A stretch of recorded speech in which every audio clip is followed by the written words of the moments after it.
L'anonyme d'Anvers, alias Wivière, haha, l'alchimiste de service avec son fameux grimoire de mystère de la viande hachée. Les pipelettes 1 et 2 et 3, égales à elles-mêmes. Le duo de Berneville, alias Debrassin et Faux Houblon. Détective dans le passé, le présent et le futur. Ils mènent une enquête sur le vol des éperons d'or, leur vraie quête dans cette histoire.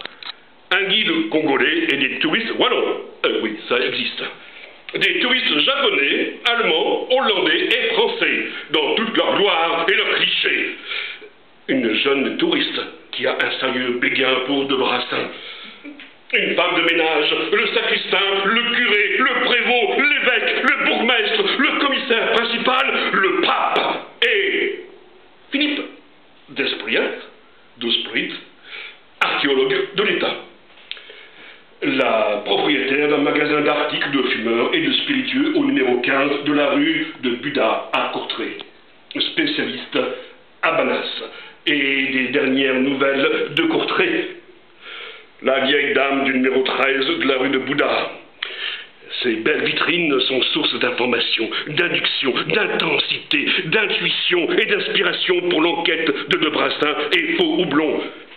La clientèle de la confrérie de la plate cubiste de Vaux de Courtrai et les cloportes avec leur devise « Hygiène sans gêne ». Les araignées dont leur seule raison d'être est la musique de lyre Arentelle. Les grenouilles et les crapauds, les chevaliers doublons et les amazones de bière, ouba, ouba, hop, avec les igouigouis et la bière des saints inouïs. Les chevaliers de la nuit et Marie-Louise, tenancière du café autour de Branle et cartomancienne. En particulier pour le duo de Berneville. Une femme en cotte de maille, une tronçonneuse à la main. Qui est-elle? Mystère. Alfred de Musset, l'écrivain français, et Giacomo Puccini, le compositeur italien. Tous deux ont bizarrement un lien avec la bataille des éperons d'or. Hendrik Conscience, le premier auteur belge à avoir écrit un best-seller belge, Le Lion des Flandres. Jan Breudel, personnage fictif du roman Le Lion des Flandres de Hendrik Conscience. Ici apparaît enfin en chair et en os. Le Suisse, gardien du silence et inventeur d'un long et majestueux accord de 5 notes dans le bas registre d'un orgue, qu'on peut entendre résonner dans ce roman. Sainte Catherine, devenue martyre à cause de sa sagesse, elle aide Debrassin et Faux Houblon dans leur quête. Et sous son pied, l'empereur Maxence. Natus Beze. La de l'Indrinang, le roi du pavé courtraisien, docteur honoris causa de la folie, qui est toujours au bon moment, qui est toujours au bon endroit pour le duo Berneville, William de Vache, comme il dit, ou Poisson, flamingant et excessif, il aime bien avoir le dernier mot. Jean-Charles de Queue de Bœuf ou Vandenhosta. Ce flamingant modéré a toujours le dernier mot correct.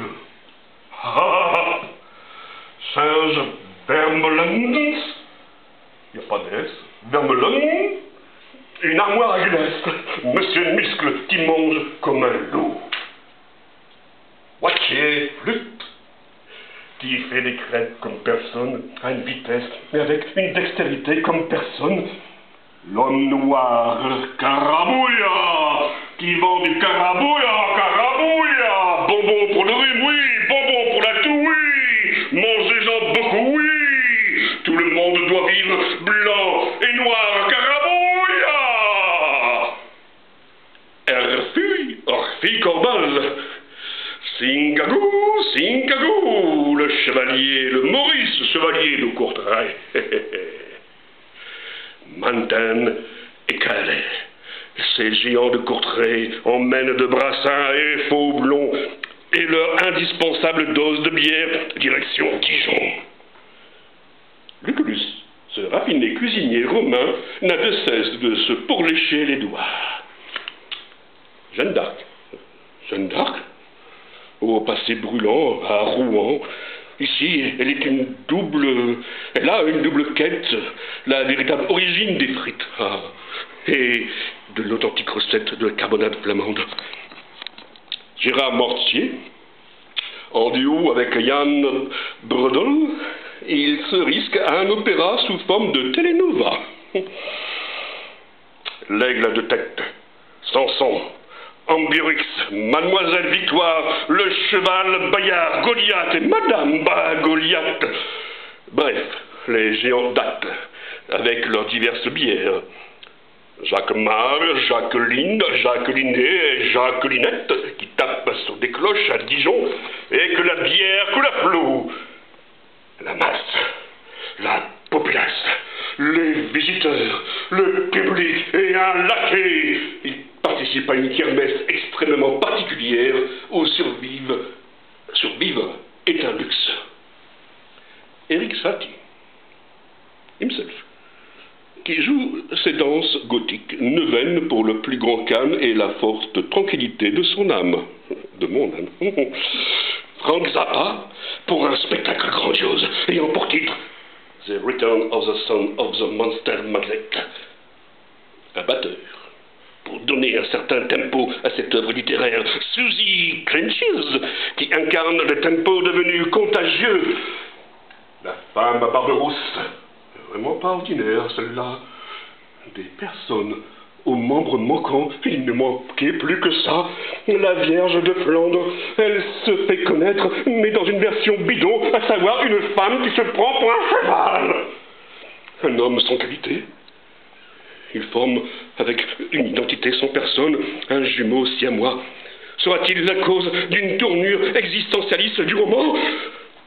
Une identité sans personne. Il forme avec un homme sans qualité, un jumeau siamois. Sera-t-il la cause d'une tournure existentialiste du roman ?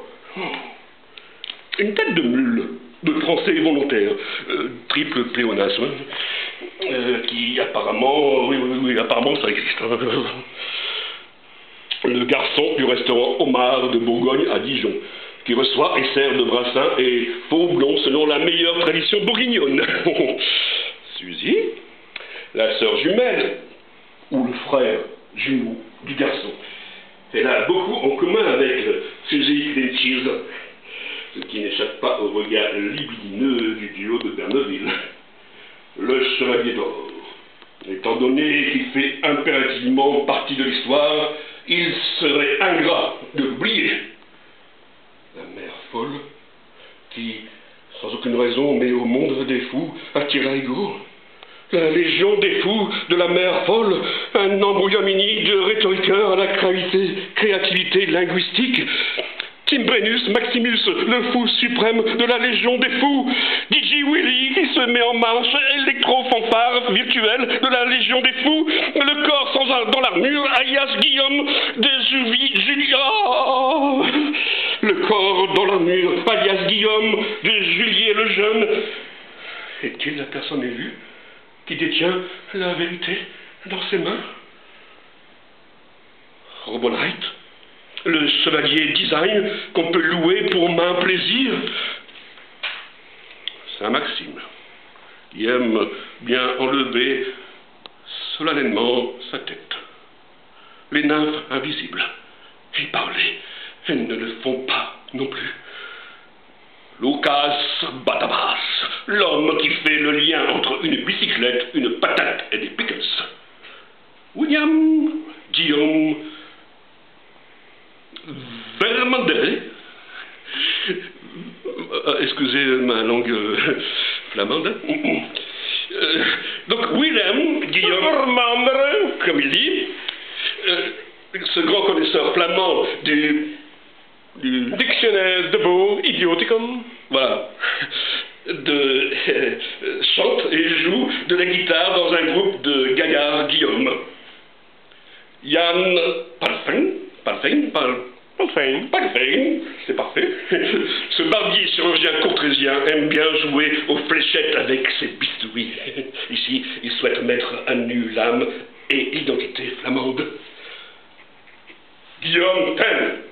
Non mais tu m'expliqueras pourquoi, qu'est-ce qu'il fait dans cette histoire, Guillaume Tell.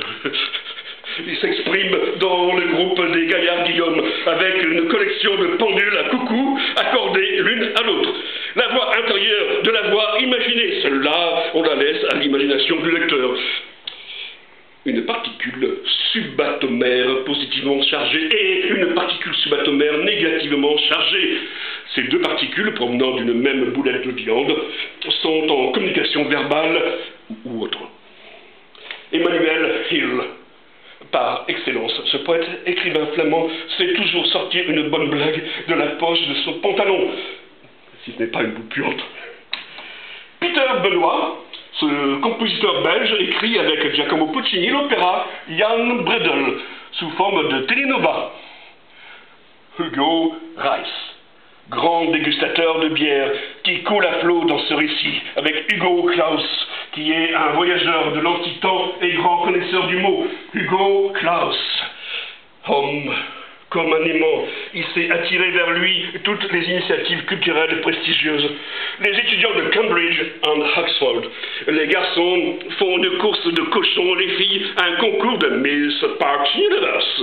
William Harris, membre de la guilde de la saucisse d'Oxford. Peter Arthur Cousins, oui, himself, the only one, Peter Cousins, le patron de l'estaminet de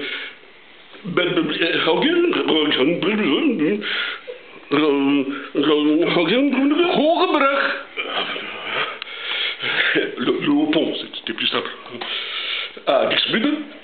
Et ces trois piliers de comptoir, fervents, fanatiques, flamingants, ils subissent une métamorphose collective et diabolique durant la présence de Debrassin et Faux-Houblon dans leur bistrot. Robert Garcet, tailleur de pierre, paléontologue, anarchiste, créateur de la tour d'Ebenhesel, sa devise lapidaire est aimer, penser, créer. Sylvia Christel, tombée à la renverse, que le buter. À l'intérieur de ce roman comme actrice, ad vitam dans l'opéra Jan Bredel sous forme de télénova. Elle interprétera le rôle de la vraie vierge flamande. Jan Spiel, personnage bien connu de la bande dessinée Néron de Marc Slin, et puis de sacrées bonnes frites. Un sujet qui en plus n'est pas étranger à ce roman. Et finalement, le renard Den Vos Renarden, s'il vous plaît, alsjeblieft. Découvrez vite tous ces personnages dans le roman Gulden spoorloos. Maar men zich niet kwijt verspeeld aan gehaktballen. Ou l'Eldorado de la boulette d'or flamande. Écrit par De Lange alias Peter Arthur Cousins et Christophe Brunel. Et savourez cette farce historique, inédite, parfumée au jus du but et de Brugal.